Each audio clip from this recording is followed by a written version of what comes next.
আমরা প্রত্যেকেই কখনো না কখনো খুশকির সমস্যায় ভুগে থাকি। এই খুশকি হলো আমাদের স্ক্যাল্প বা মাথার মৃত এবং শুকনো ত্বকের ছোট্ট ছোট্ট টুকরো বিভিন্ন হরমোনের ভারসাম্যহীনতা এবং ম্যালাসিজিয়া গ্লোবাসা নামক ছত্রাকের সংক্রমণের পাশাপাশি বেশ কয়েকটি গুরুত্বপূর্ণ ভিটামিনের অভাবে আমাদের খুশকি হতে পারে। এর মধ্যে অন্যতম ভিটামিনটি হলো ভিটামিন বি কমপ্লেক্স। ভিটামিন বি9 বা ফলিক অ্যাসিডের অভাবে মাথার ত্বক শুকনো হয়ে যায়। আবার ভিটামিন বি এ থাকে বায়োটিন, যা স্ক্যাল্পে লোহিত রক্তকণিকার সরবরাহ বাড়ায়।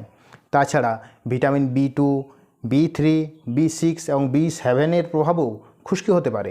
তাছাড়া ভিটামিন এ, ভিটামিন ডি এবং ভিটামিন সি এর অভাবও আপনার খুশকি হতে পারে। তাই আমাদের প্রত্যেকেরই উচিত vitamin B complex, vitamin A, vitamin C এবং ভিটামিন ডি সমৃদ্ধ খাদ্য খাবার গ্রহণ করা।